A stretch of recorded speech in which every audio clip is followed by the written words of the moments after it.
Let's get things started. I think many of you are already recognize the faces of our two presenters, or you will when they appear on the screen. Bill Middleton is Director of Critical Environments Professionals, or CEPro, Inc. He is the director and has over 35 years of critical environment healthcare, clean room and laboratory consulting, design, build, commissioning solutions, business development, project management, and national accounts experience. At CEPro, he serves as Director of Client Relations, Business Development, and Marketing, providing strategic project management and team leadership to ensure safety, productivity, and alignment with the mission vision of his clients. Bill is active in Midwest states chapters of ASHRAE, the Association for Professionals in Infection Control and Epidemiology, APEX Chicago Chief Engineers Association, 12SL, and the Chicago Healthcare Executives Forum, or SHELF. Michael Raruka is Director of Engineering at Loyola University Health System, where he manages infrastructure projects, regulatory compliance, and strategic planning for Loyola University Medical Center and its 18 ambulatory sites. He's currently responsible for more than 4 million square feet of space supporting clinical, educational operations, administrative, and retail operations. Michael supervises a team of 75 colleagues charged with project management and repair and maintenance efforts. Thank you, gentlemen, for bringing this program, and I'd now like to pass the mic to you. Go ahead when you're ready. Thank you for the kind words and the introductions. Again, I'm Mike Raruka. I'm the local director here at Loyola Hospital. I thought I'd take just a few moments here to talk a little bit about Loyola and lay the groundwork for our partnership with CEPro before we get into ASHRAE 170. Loyola is one of 3 hospitals and the only academic medical hospital in Trinity Health's portfolio. Some things that make us unique is we're a level 1 trauma. We're about 550 beds. And when I talk about unique, what I mean is what's unique to our partnership with CEPro. Some things that we have here are 42 isolation rooms and 20 PE rooms. If we can go to the next slide, you'll see our map is also unique. Our hospital is really broke into the medical center, our ambulatory care, as well as the university being in yellow, and 150 being our ambulatory site care. And the buildings to the north, 160, 107, 103, 104 is the hospital proper. Inside that hospital, you're going to find a burn unit, a trauma unit, things like IP, EP, cath labs, as well as ORs. The unique nature of this layout is really why we choose to partner with CEPro, because it's hard to be subject matter experts about ambulatory care, the unique environments, and the care that we're providing here. So that's why we choose to partner with CEPro, and that's why we choose to present with Bill Middleton today. Thanks, Mike. Thanks, Don. Thanks all for participating. We probably could have done a better job on the title of the program today, and not use the word misunderstanding. Really want to just expand on FGI and ASHRAE and make it an educational type of experience for this afternoon. A little introduction about ourselves and the company CEPro, Critical Environments Professionals, CEPro for short. We're big into educating, and we've got the philosophy of teach to learn, learn to teach. So we all in this business have a lot to learn from each other. We also work with a number of you as well as others to become experts in standards, codes, and compliance issues, which we'll talk about that in future slides. Our team has got a great tenured team of test and balance technicians that really brings the expertise around sophisticated HVAC systems to bear and help serve the healthcare marketplace. And we also do a level of commissioning that's a part of the test and balance work, both in the new construction and a retro commissioning standpoint. We're big into energy efficiency in terms of everything we do, typically, if it's feasible, which is a challenge in healthcare, as we all know. We're also known for our specialty design build. We're a registered general contractor in the city of Chicago and elsewhere, and that allows us to do renovations like clean rooms in your inpatient pharmacy operations, or replace ceilings in isolation rooms, et cetera. And we'll show some examples of that. A lot of our folks come from the building and automation business. And so we don't rep any one system, but we help in the calibration of your systems that you may have. We'll talk about that as well. And then we also provide certification services of spaces like laboratories and pharmacies, as well as the equipment that you'll find in those spaces as well. So as far as our relationships, they're many. We're always looking to expand and see more where we can take our experiences and expand them into other assets of the facilities that you might have and be responsible for, as well as standardizing in some of these larger systems on testing and services that we provide. Most of what we do is centered around compliance and the understanding of compliance.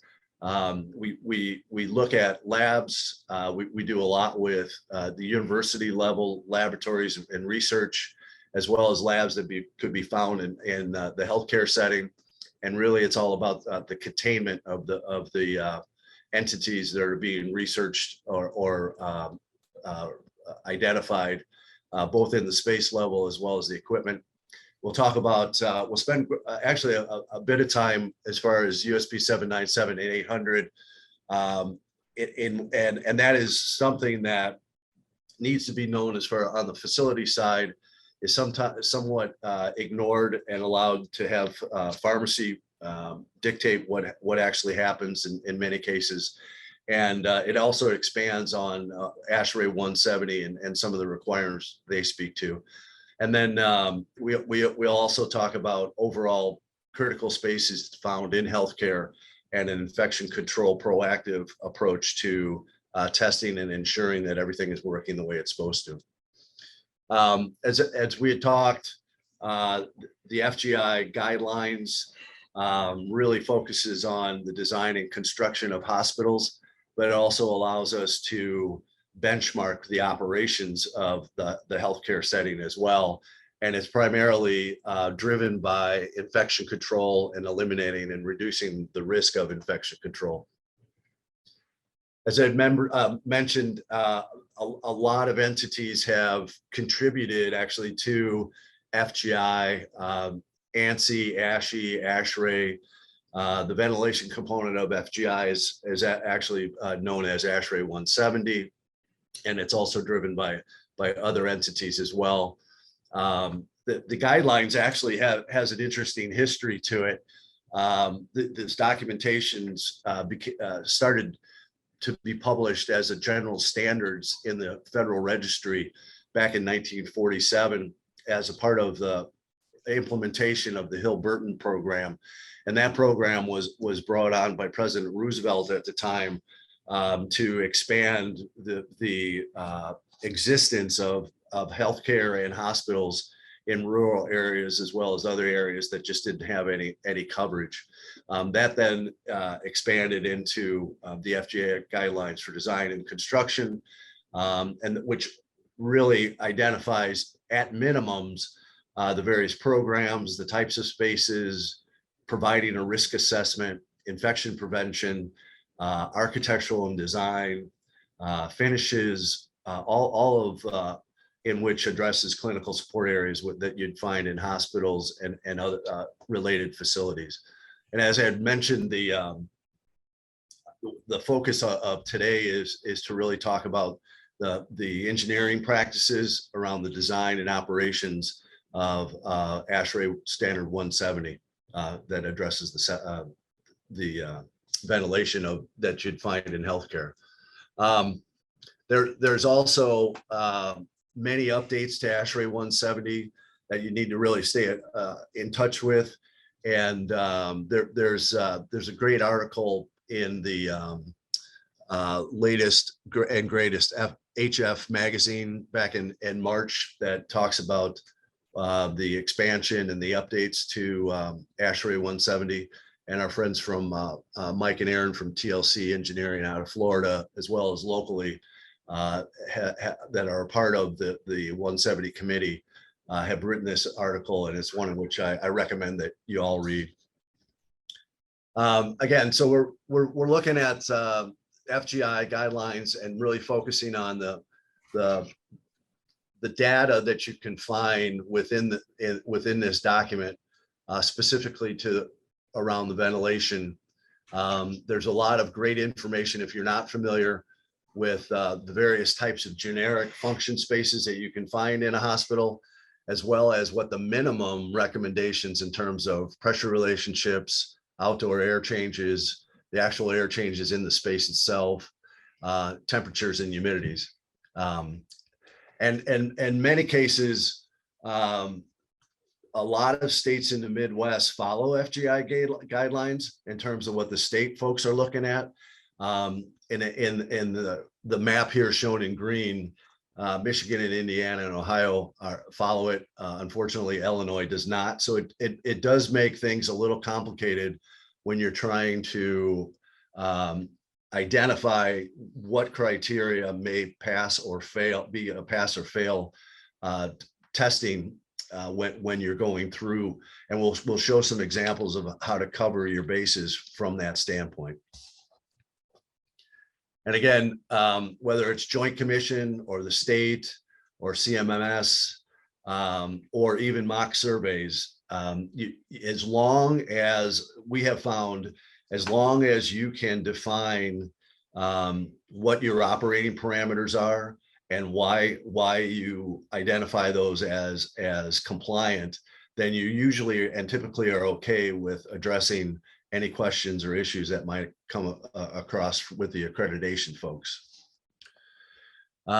This is a list of last year's top 10 deficiencies that are found, and 5 of these 10 are either infection control related, and you'll see more and more of the IC deficiencies, as well as environmental care deficiencies found within ventilation. So as long as you can, it's recommended that you know how to reference these environmental care issues in terms of how you address the potential testing and the data that you gather to prove that the operations is working the way it's supposed to. You know, Bill, if I could just add a point here, you know, these have always been the standard. I think especially with life surrounding COVID, you're going to see that these become high priority for surveyors. They're going to be looking harder at these, looking to see what you're doing to test, what you're doing to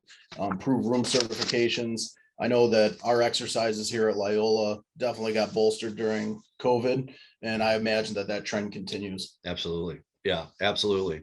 And so the real driving factor is how folks become proactive in addressing this. And is it driven by the accreditation, the surveying, or is it a combination of that as well as minimizing the risk of healthcare associated infections?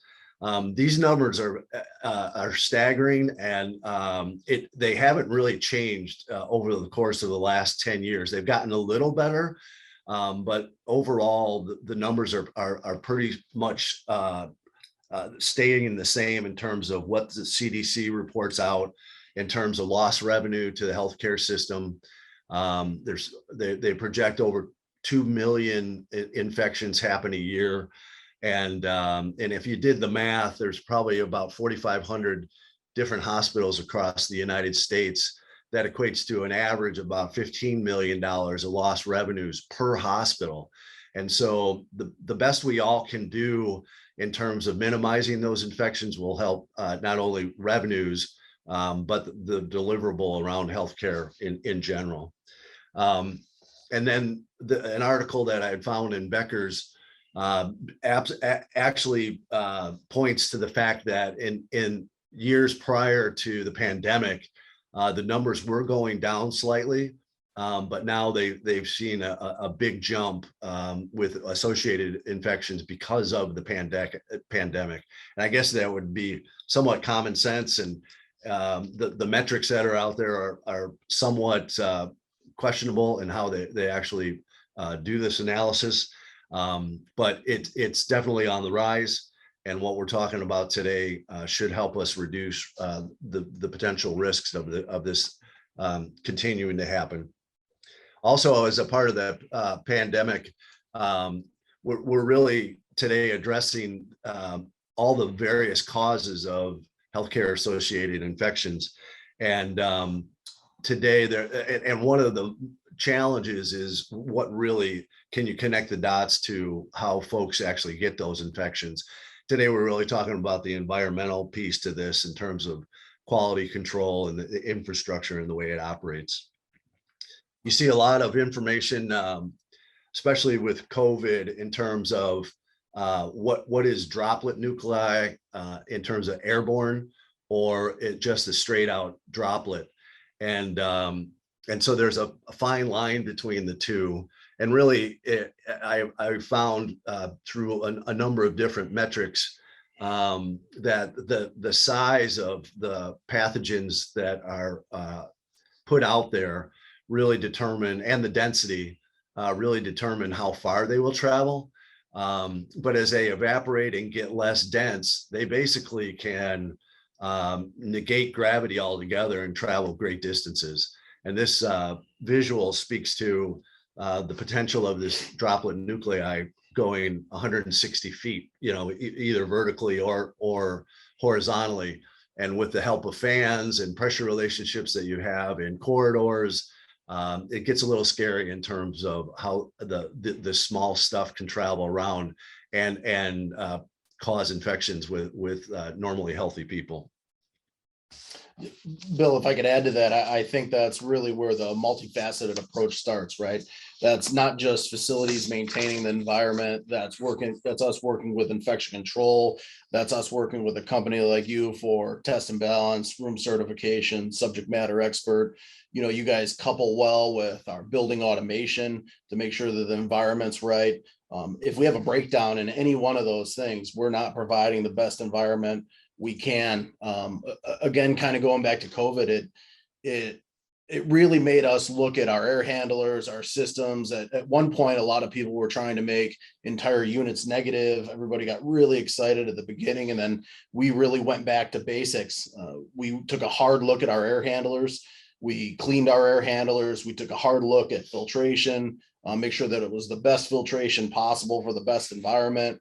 We did a little bit of UV, and you and I have talked before. It wasn't UV to kill anything in the air. It was more to maintain the integrity of the coils inside those units. We selected to do those on our operating room air handlers, which I think was a good choice. And then having that test and balance expert in-house, I would say that CEPro is the subject matter expert, but the test and balance professionals that you provide us, they become an extension of my engineering staff. To a point where they're here multiple times during the week, and I can't provide the right environment without their expertise. Yeah, I appreciate that, and appreciate the opportunity of working together. You've got a big campus, and whether it's a large operation or a small operation, I truly believe that the right team, both in-house and outsourced, is critical to staying after the overall operations with a focus of infection reduction and minimizing risk. A lot of this, in terms of ventilation and air, has to do with the proper filtration, as Mike, you mentioned. A lot of folks take care of their filters in-house. We've teamed up actually with assisting with that in terms of determining whether or not it's time to replace out some of these more critical filters. And this is an interesting picture that I found in terms of the scale in which we find things that are in the air. Off to the right is the size of a human hair, and all of these are measured in the size of microns. And so filtration and the nasty stuff that's floating around the air has been captured in terms of its actual size. And so you'll see all the way from sand to salt down to the size of pollen to smoke, all the way to the droplet nuclei and bacterial, and as well as virus. So on the small end of that spectrum, it's really a challenge to filter those out of the airstream, but it's very critical to ventilate and recirculate the air as best as possible. And that's really the driving factor behind how your filters are chosen as well as installed. And HEPA filters are extremely fragile. And if you actually scratch the surface of a HEPA filter with your thumbnail, the size of a quarter, you've actually damaged that filter where it would allow the nasty stuff to go through. So there's a certain amount of training to handle the delicate pieces of equipment. And there's actually also a way to certify that your significant filtration systems are working the way they're supposed to. This is a practice that you would typically find in clean rooms and the inpatient pharmacy operations, as well as your filter banks at the fan systems themselves. So one of the critical pieces to this is, do we have a focus on what the air changes per hour in these critical spaces are, and is it properly filtered? I mean, by measuring the air, you could technically say we have X amount of air changes per hour, but air changes per hour by definition is filtered air changes. So you could have the wrong filters or clogged filters and still have the air movement, but the filter system itself may not be working. So we think it's important to know that you are getting the air changes that is being provided, as well as making sure that it's filtered.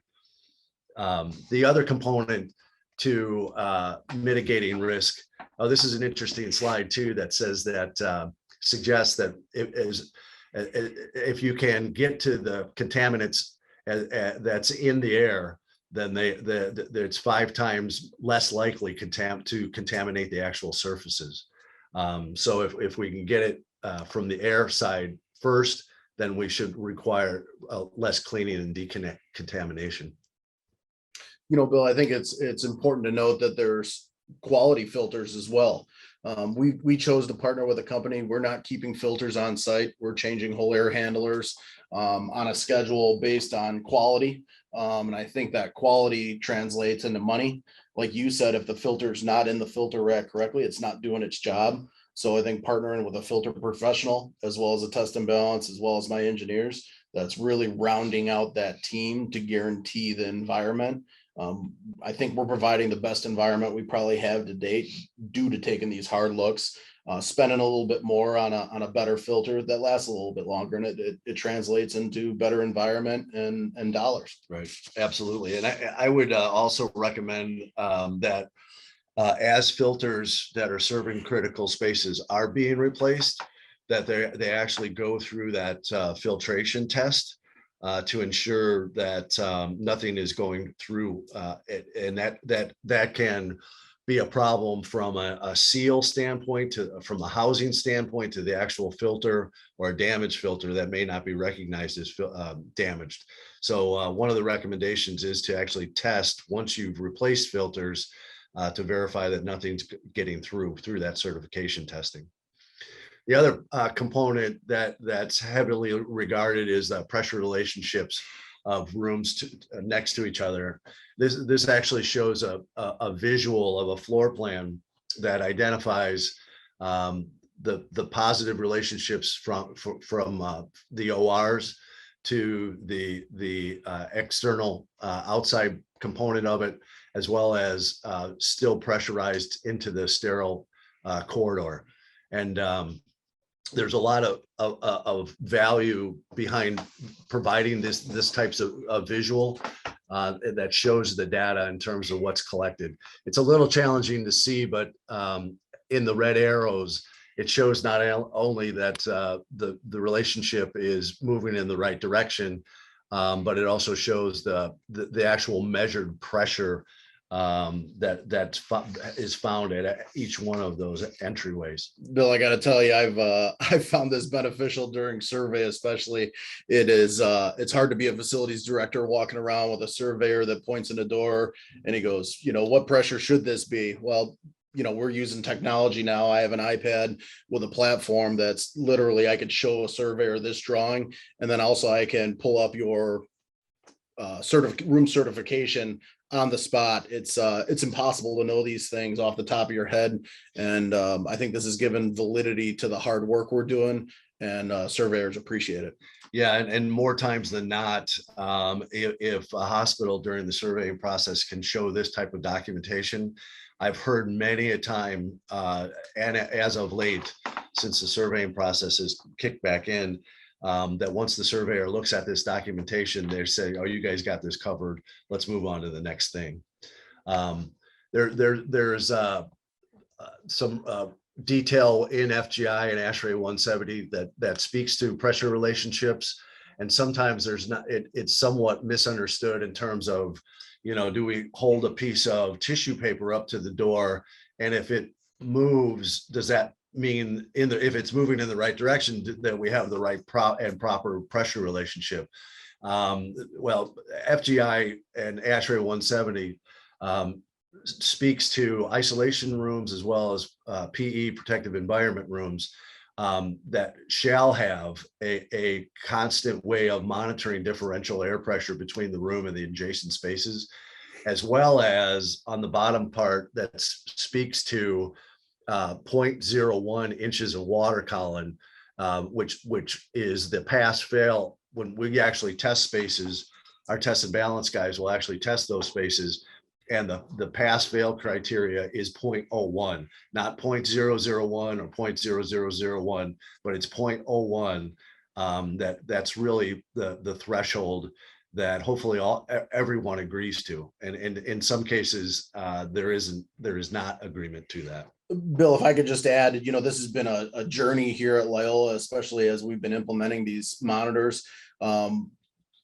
We've been at a point in time where we've been at flutter test for critical rooms, right? As we talk about our isolation rooms or our PE rooms. And the thing to remember, what you're getting out of these monitors and the value that we're getting here at Loyola is the continuous monitoring, right? If I send an engineer up to a room that doesn't have a monitor and it passes that flutter test, that room's only passing that one moment in time and potentially a 24-hour period where the room could fail while there's a patient in there that needs that critical environment. So I think the continuous monitoring is just upping the quality of care that we're giving and what people expect they're going to get when they walk into a facility like Loyola. Right. Yep. Absolutely. Absolutely. And the other point made here is that 170 points out is the leakage factor of the room envelope itself.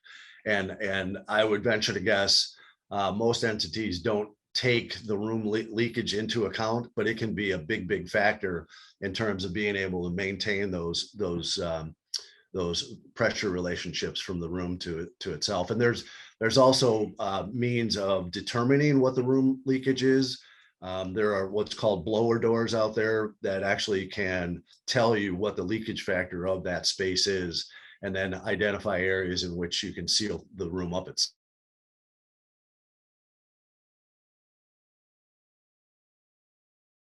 The environment is working the way it's supposed to on really a 24/7 basis. There also needs to be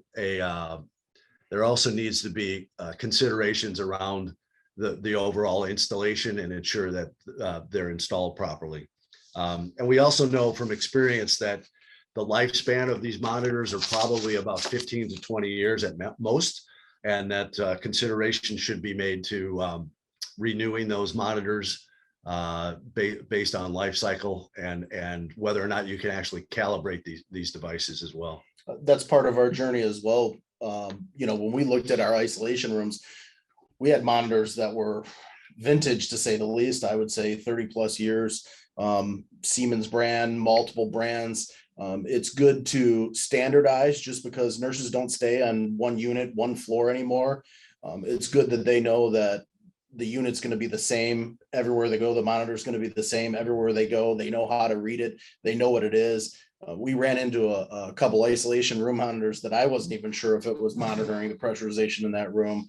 I think the display, the LCD display, and the standardization goes a long way for consistency and continuity among nursing and clinical staff. Yeah, and I'd say that there's probably a dozen different brands out there, and there's two or three that are better than most. And we've gone through an analysis of that. So that's something to consider as well in terms of any kind of replacement.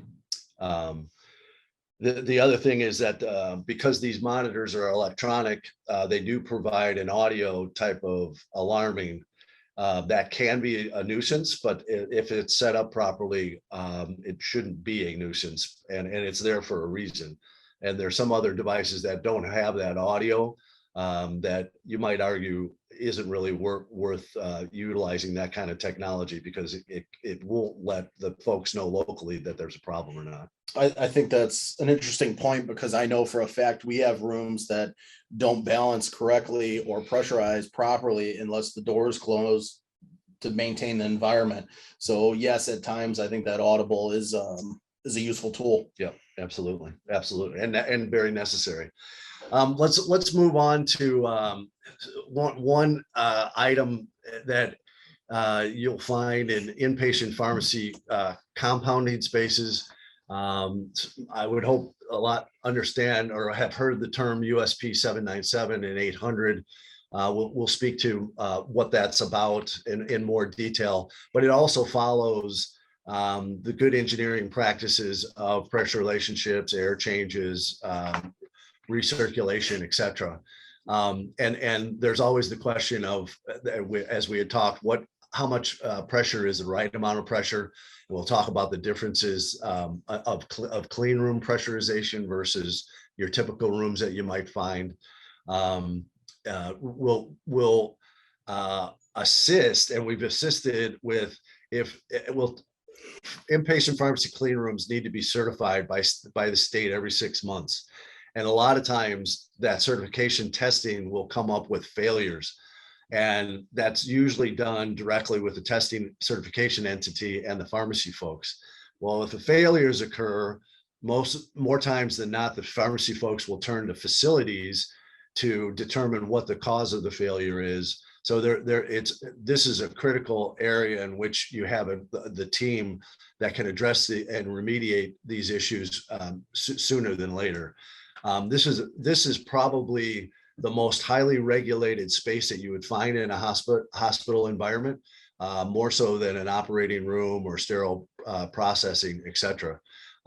So the regulations and the design dictates are very specific in terms of how they should be operating.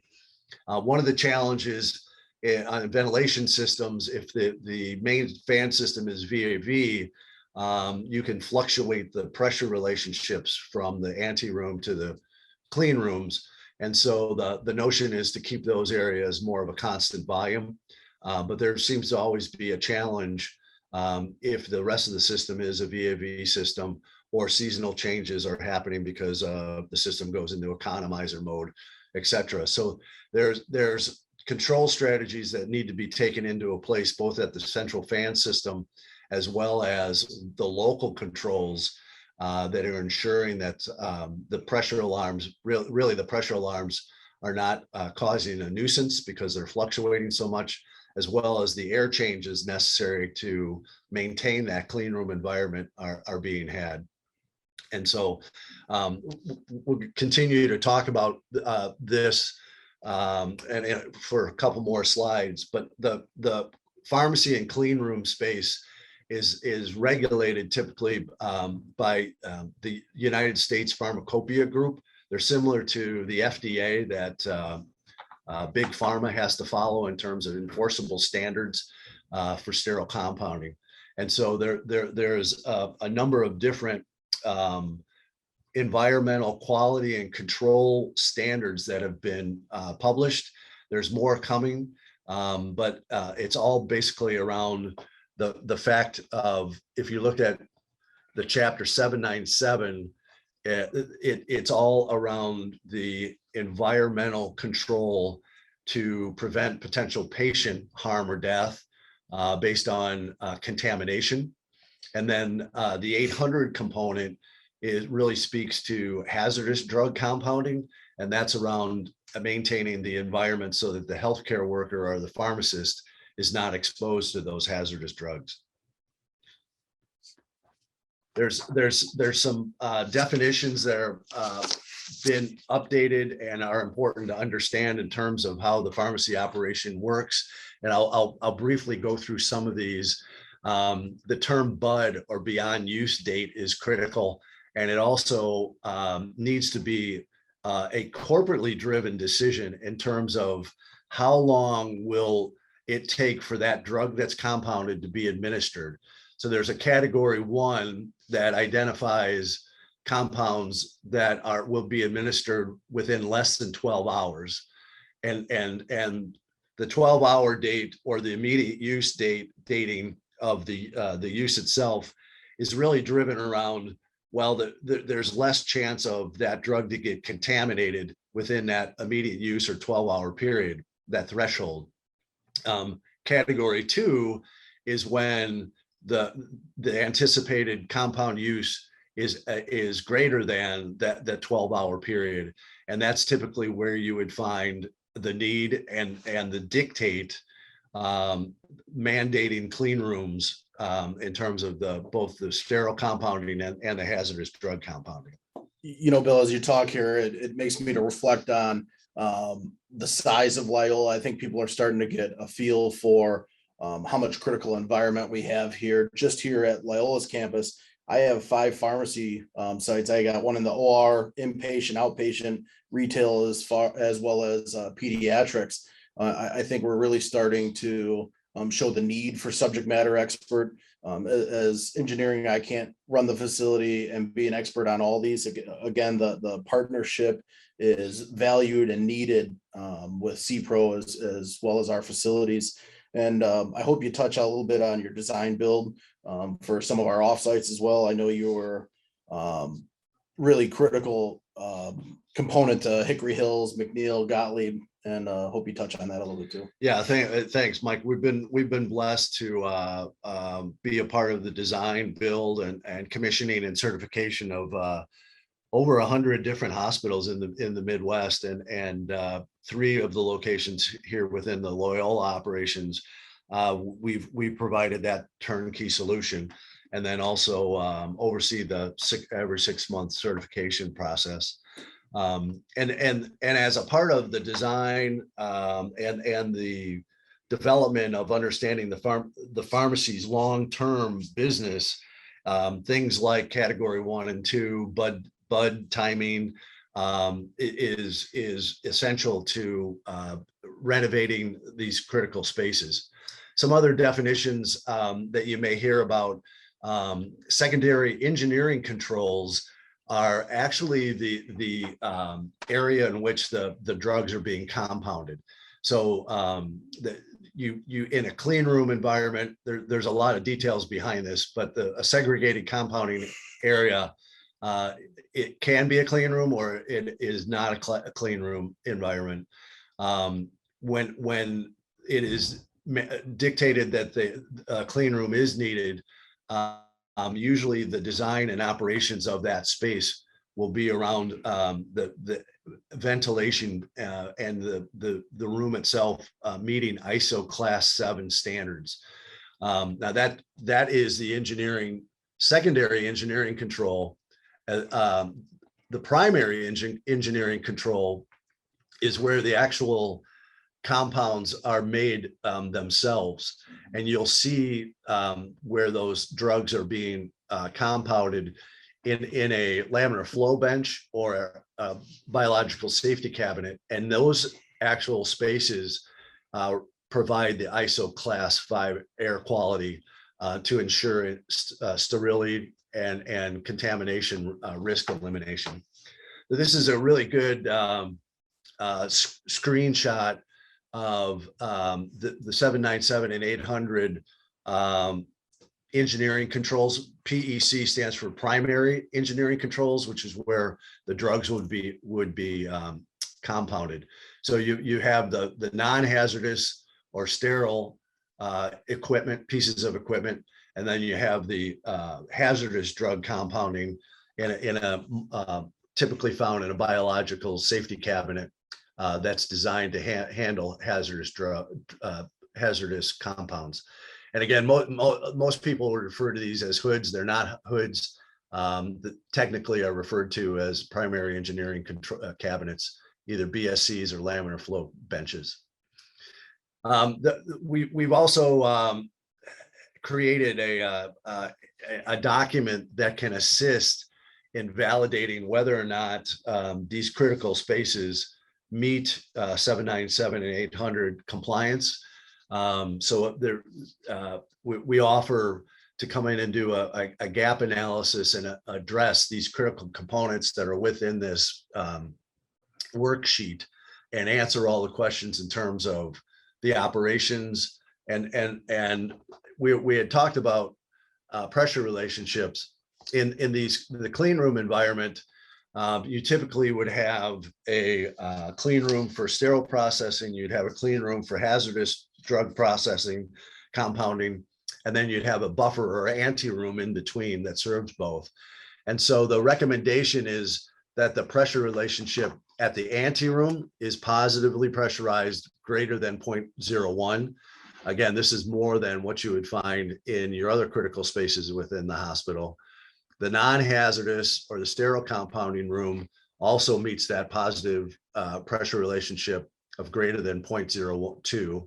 It can actually be much more, but you need to be careful that that pressure is not great enough where it would keep doors closed or blow doors open. You also have to be cognizant of the fact that you don't want too much turbulence when people come and go through those doors.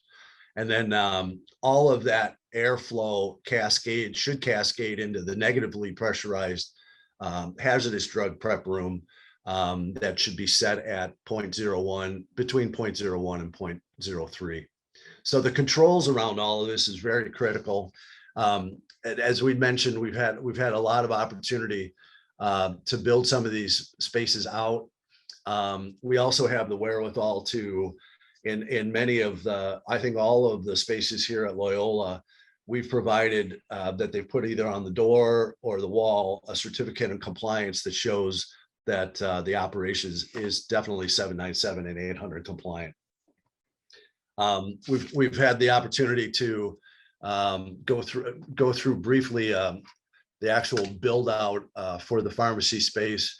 We had a small storage locker room down in the basement at Gottlieb, and basically we're able to modify and renovate that space. Most cases we have to work with existing footprint. This is a bit of a tight space, but you can see that you have the larger room on the bottom as the ante room or buffer room, and that provides access into the sterile compounding or non-HD compounding, as well as the HD compounding. And then the air exchange rates are shown in the pink, identifying that they need to be ISO 7 built and operated, which the rooms are. And then again, the equipment that you would find in these clean rooms, the laminar flow control bench, the LFCB, provides that ISO 5 compounding area. And then in the HD spaces where you would find the biological safety cabinet. So there's a lot to consider in terms of not only pressure relationships, but the overall ventilated air that serves these spaces, and in terms of how you actually maintain the high air exchange rate. And the minimum exchange rate is recommended to be 35 air changes per hour in the clean rooms themselves. And so it's difficult to do with a centralized fan system. So many cases you have to add fan filter units that provide that HEPA filtered air that gets you to those high level air changes that is necessary to maintain a clean room. Many times they're to take a design build approach to remediate these kind of issues is the best way to go. And in many cases, you can get a guarantee on that compliance after that build out is met. There's other benefits to the operations from taking a design build approach. All cases, it's less costly, and there should be no change orders whatsoever. So it's always on budget. In many cases with these pharmacy operations, they need to get back into business as fast as they possibly can. So they're taking this approach. Research has shown it's 33% faster to get back to market, and then all the risk should basically fall on the design build entity shoulders. So something to consider. Also, then on the back end of whether the space is renovated or every 6 months by state regulations, the compounding area needs to be certified, and that is airflow testing. It's an understanding of the HVAC system, the controls, the actual design, the pressure relationships between the rooms, the challenging of the HEPA filters and particle counts, the identification of proper temperature and humidity. And then there's the need to certify the equipment that you'd find in those clean rooms. And there's airflow velocities that need to be tested to make sure they're working properly. Some of those devices have HEPA filters built into the like the biological safety cabinets. You want to make sure the room airflow is proper. And then there's the viable air sampling as well as surface sampling that shows what the bacterial and fungal load is. And I think the biggest value behind teaming up with a certifier that can work with you all is that they know how to remediate issues as failures are to occur. And so to have the knowledge of HVAC controls and the overall infrastructure build out is important to help speed up the remediation issues that you may find during testing. We've also had some experience here at Loyola that the certification actually didn't show any failures, but just by conversations with the pharmacy folks and facilities folks, we came up with inexpensive ways to do some changes, make some changes with the doors, rebalance the spaces, and actually get them certified. So I think that was a big value add that was brought to the pharmacy group. I think it's something that you always got to look at, right? So the environment's always changing seasonally, depending on construction, what containments look like, change of use of rooms. So this is a continuous process, right? I think it's important to know that it's not a design, build, walk away, right? This is something that we're constantly doing test and balance, certification, looking at changes and maintaining environment. Yeah.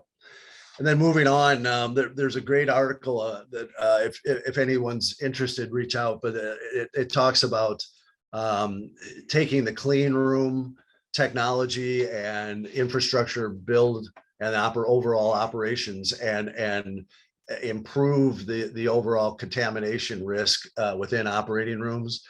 And so that leads us into our infection control, ventilation compliance testing.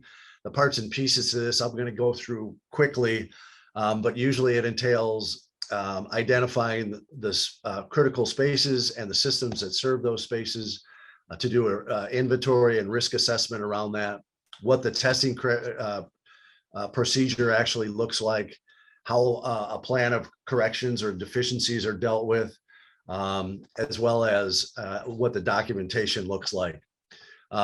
So we've actually evolved this strategy with clients like ourselves with Loyola. And again, it starts with the risk assessment and the inventory of critical spaces and those systems serving those spaces.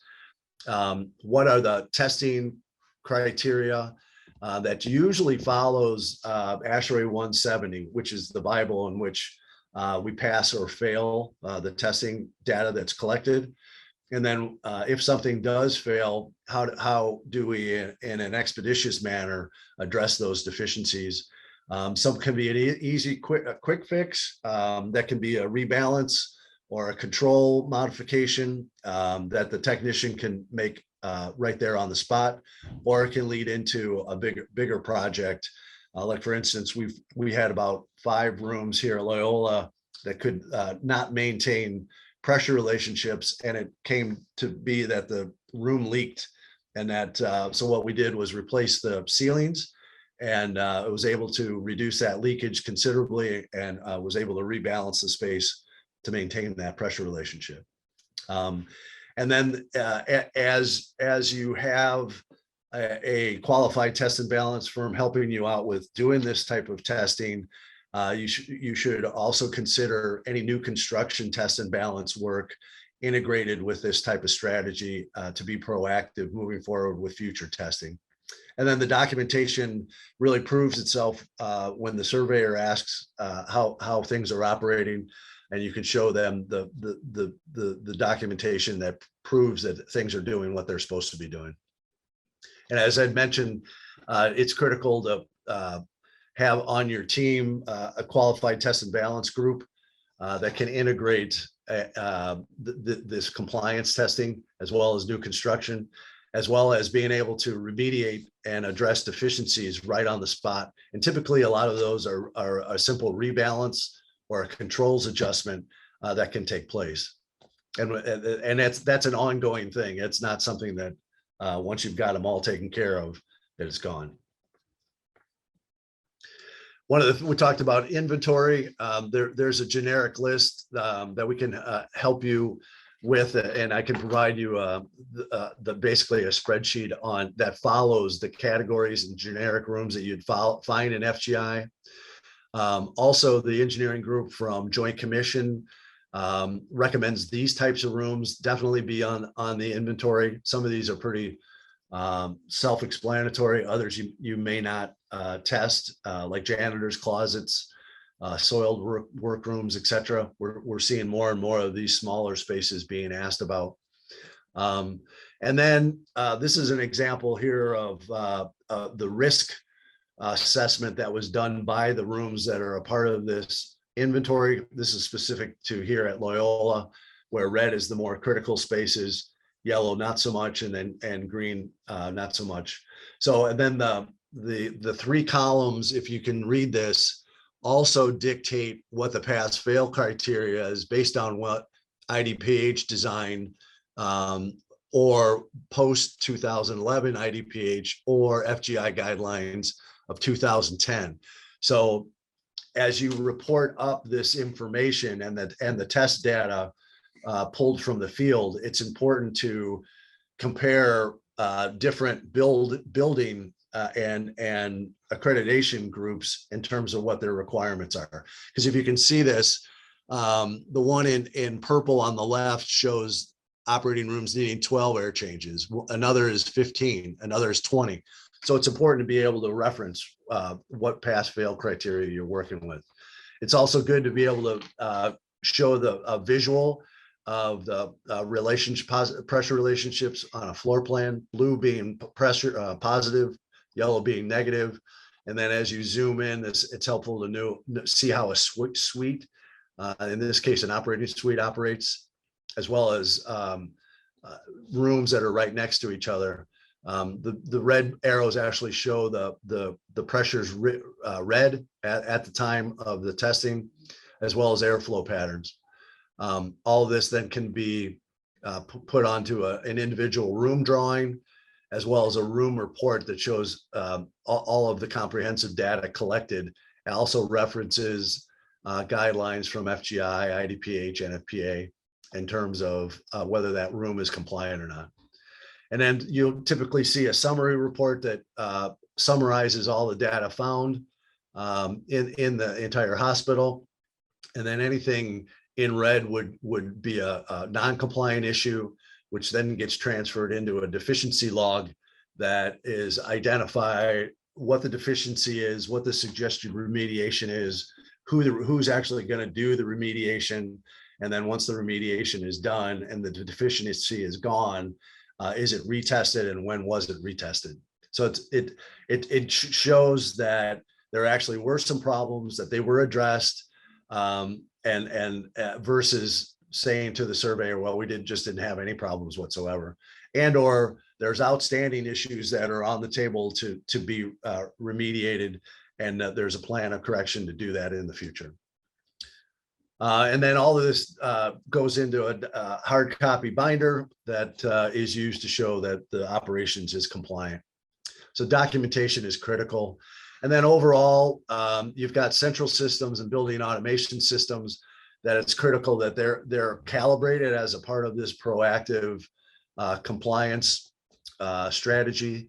A lot of people take for granted that these systems monitor and show data that may be out of calibration, and take it for granted that things are working the way it's supposed to. And calibration not only means what you're sensing and being read out at the head end, but it also helps with the control algorithms that can, for the control outputs, that ensures things like pressure and air changes and air volumes are being met. And then it's also important, as deficiencies are found, that you have a team that can identify what could be hundreds of different failure points, whether it's filtration, duct leaks, balancing dampers or fire dampers failing, duct lining coming loose, diffusers going bad or getting clogged. We mentioned controls, doors, ceilings, what have you. There's a number of different things that could cause failures to happen that would increase your chance of infection. And then lastly, labs are found in the healthcare setting. This is our good friend Roman, who oversaw the laboratory operations here, and we had the opportunity to work with Roman to ensure that all of the biohazards in that space were, particularly from a containment standpoint and an environmental standpoint, were handled properly. That means that you really need to know the ASHRAE laboratory design guide in terms of ventilation, in terms of the space, as well as the equipment. And then that equipment, as well as the space, should be certified annually. It's a similar certification process that you would find in the pharmacy space. This is typical for fume hoods and biological safety cabinets and other pieces of equipment you'd find in the lab. And we recommend that both the space itself and these pieces of equipment are certified at the same time, because the equipment that may be exhausting or being exhausted may offset what's happening in the pressure relationships of the space itself.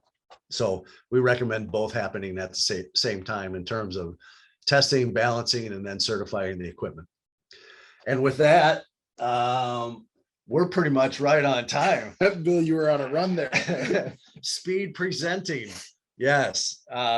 We thank you for your time and consideration.